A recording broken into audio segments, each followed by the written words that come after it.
ओम नमो विष्णुवे नमः। जय श्री कृष्णा। राधे राधे। आज की वीडियो में आप सुनेंगे पुरुषोत्तम मास महात्म्य के 24वें अध्याय की कथा। उम्मीद है कि इससे पहले के अध्यायों को आपने जरूर सुना होगा। यदि आपने उन अध्यायों को अभी तक नहीं सुना है तो कृपया चैनल पर जाकर एक बार उन अध्यायों को भी जरूर सुनिएगा। आइए अब सुनते हैं आज की कथा। मणिग्रीव बोला, हे द्विज, विद्वानों से पूर्ण और सुंदर चमत्कारपुर में धर्मपत्नी के साथ मैं रहता था। धनाढ्य, पवित्र आचरण वाला, परोपकार में तत्पर, मुझको किसी समय संयोग से दुष्ट बुद्धि पैदा हुई। दुष्ट बुद्धि के कारण मैंने अपने धर्म का त्याग किया, दूसरे की स्त्री का सेवन किया और नित्य अपेय वस्तुओं का पान किया। चोरी और हिंसा में मैं तत्पर रहता था, इसलिए बंधुओं ने मेरा त्याग कर दिया। उस समय महाबलवान राजा ने मेरा घर लूट लिया। उसके बाद जो कुछ बचा हुआ धन था उसे बंधुओं ने ले लिया। इस प्रकार सभी से तिरस्कृत होने के कारण वन में निवास किया। स्त्री के साथ इस घोर वन में निवास करते हुए मुझ दुरात्मा का नित्य जीवों का वध कर निर्वाहन होता था। हे ब्राह्मण, इस समय आप मुझ पातकी पर अनुग्रह करें। प्राचीन पुण्य के समूह से आप इस घोर वन में आए हैं। हे महामुनि, स्त्री के साथ मैं आपकी शरण में आया हूँ। आप उपदेश स्वरूप प्रसाद से कृतार्थ करने के योग्य हैं। जिस उपाय को करने से मेरी तीव्र दरिद्रता इसी क्षण नष्ट हो जाए और अतुल वैभव को मैं प्राप्त कर सकूं, यथा सुख आप विचार करके बताइए। उग्रदेव बोला, हे महाभाग, तुम कृतार्थ हो गए। जो तुमने मेरा अतिथि सत्कार किया, इसलिए इस समय स्त्री सहित तुमको होने वाले कल्याण को मैं कहता हूँ।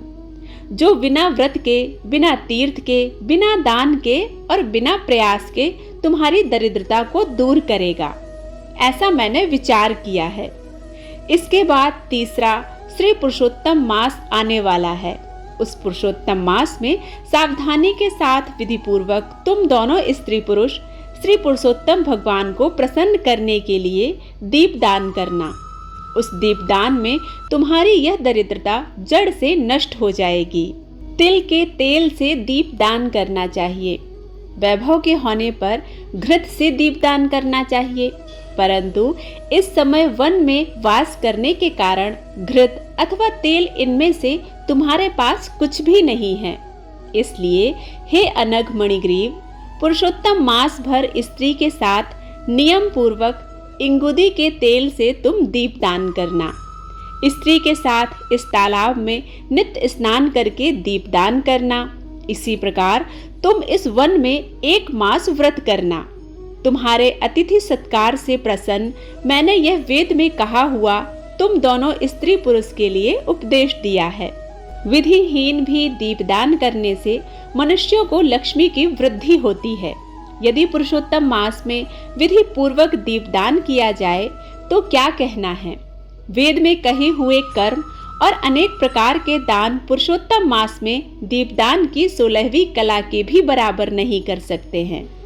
समस्त तीर्थ, समस्त शास्त्र पुरुषोत्तम मास के दीपदान की 16वीं कला को नहीं पा सकते हैं। योगदान, सांख्य, समस्त तंत्र भी पुरुषोत्तम मास के दीपदान की 16वीं कला को नहीं पा सकते हैं।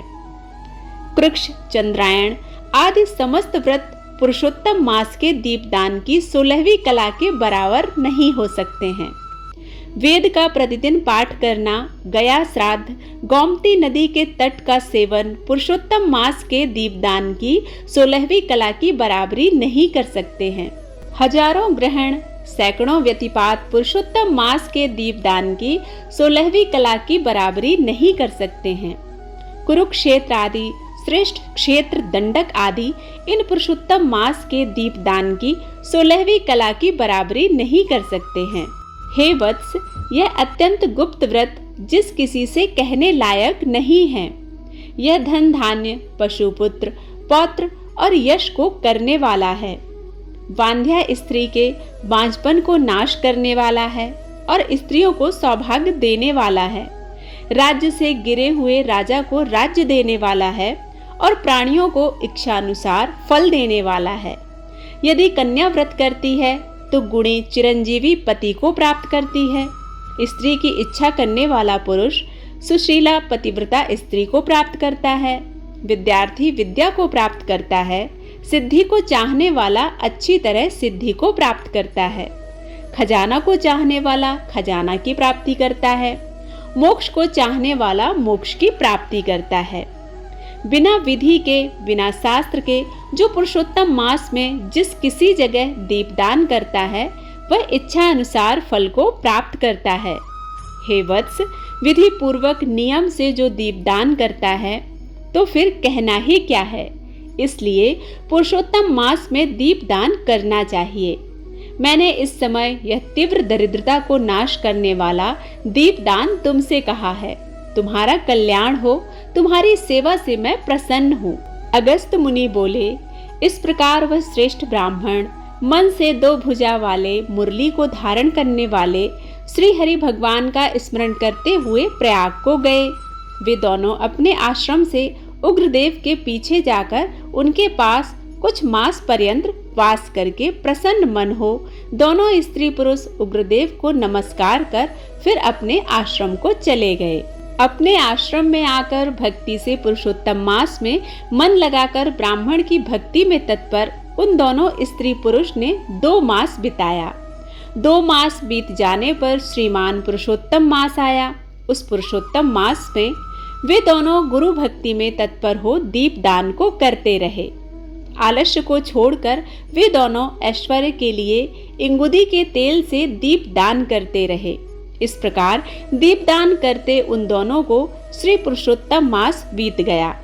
उग्रदेव ब्राह्मण के प्रसाद से शुद्ध अंतःकरण होकर समय पर काल के वशीभूत हो इंद्र की पुरी को गए।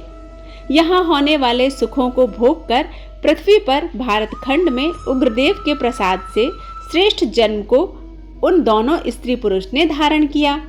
पूर्व जन्म में जो तुम मृग की हिंसा में तत्पर मणिग्रीव थे वह वीरबाहु के पुत्र चित्रबाहु नाम से प्रसिद्ध राजा हुए। इस समय यह चंद्रकला नामक जो तुम्हारी स्त्री है वह पूर्व जन्म में सुंदरी नाम से तुम्हारी स्त्री थी। पतिव्रत धर्म से यह तुम्हारे अर्धांग की भागनी है। जो स्त्री पतिव्रता होती हैं वे अपने पति के पुण्य का आधा भाग लेने वाली होती हैं। श्री पुरुषोत्तम मास में इंगुदी के तेल से दीपदान करने से तुमको यह निष्कंटक राज्य प्राप्त हुआ है। जो पुरुष श्री पुरुषोत्तम मास में घृत से अथवा तिल के तेल से अखंड दीप दान करता है तो फिर उसका कहना ही क्या है। पुरुषोत्तम मास में दीपदान का यह फल कहा है, इसमें कुछ संदेह नहीं है। जो उपवास आदि नियमों से पुरुषोत्तम मास का सेवन करता है तो उसका कहना ही क्या है। वाल्मीकि मुनि बोले, इस प्रकार अगस्त मुनि राजा चित्रबाहु के पूर्व जन्म का वृत्तांत कहकर और राजा चित्रबाहु से किए गए सत्कार को लेकर तथा अक्षय आशीर्वाद देकर चले गए। इस प्रकार 24वां अध्याय समाप्त होता है। उम्मीद है यह कथाएं, यह महात्म आप सभी को पसंद आया होगा। यदि पसंद आता है तो प्लीज लाइक जरूर कीजिएगा। चैनल पर पहली बार आए हैं तो इसे सब्सक्राइब करना बिल्कुल मत भूलिएगा। बेल बटन प्रेस करें ताकि नोटिफिकेशन आप तक पहुंचे और आप हर दिन नए वीडियोस देख सकें। मिलती हूँ एक नई कथा के साथ, तब तक के लिए जय श्री कृष्णा, राधे राधे।